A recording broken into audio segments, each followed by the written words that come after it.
जय शिवराय मंडळींनो। तर आज आपण आलेलो आहोत कोरेगाव भीमा येथील गव्हाणे वस्तीवरती। तर या ठिकाणी हे जे समोर आपल्याला बांधव दिसत आहेत, अजूनही भरपूर बांधव आपल्या आजूबाजूला उभे आहेत। तर यांनी चलो मुंबई वारी ही मनोज जरांगे पाटलांची जी मराठा आरक्षणासाठीची जी लढाई आहे, या लढाईमध्ये सहभागी होणाऱ्या सर्व मराठा बांधवांसाठी यांनी या ठिकाणी पोटभर जेवायची व्यवस्था केलेली आहे।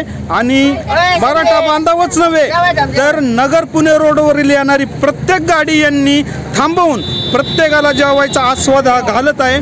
असं पुण्याचं काम हे कोरेगाव भीमामधील गव्हाणेवाडी येथील युवक करीत आहे। तर यांच्याकडून आपण या संपूर्ण नियोजनाची माहिती करून घेऊया। तर दादा, तुम्ही हे किती वाजल्यापासून आणि किती वाजेपर्यंत हे अन्नदानाचं काम करणार आहे आणि साधारणतः किती लोकांना तुम्ही आतापर्यंत जीव घातला आहे आणि किती लोकांची व्यवस्था केलेली आहे? सकाळपासून 10:30 वाजल्यापासून आम्ही उभा आहोत। आमचे मार्गदर्शक अमोलप्पा गव्हाणे यांनी आम्हाला परिचय दिला की येणारे मनोज जरांगे पाटील येणार आहेत आपल्या आरक्षणासाठी। कालपासून 2-4 दिवस झाले तेच चालू आहे आपल्या आरक्षणाबद्दल।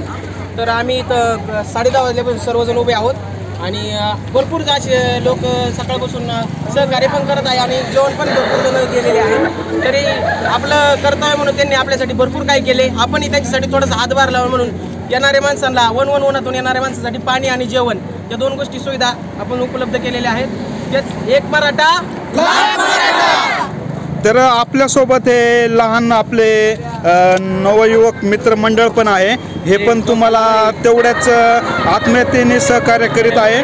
तर ही जी लढाई आहे ही ॲक्च्युली आपल्या बालमित्रांसाठीच आहे आणि यामध्ये तुम्हाला यश येवो हीच छत्रपती शिवाजी महाराज आणि छत्रपती संभाजी महाराज यांच्या चरणी आपण सगळेजण प्रार्थना करूया। आणि पुन्हा एकदा छत्रपती शिवाजी महाराज की एक मराठा। धन्यवाद भावांनो।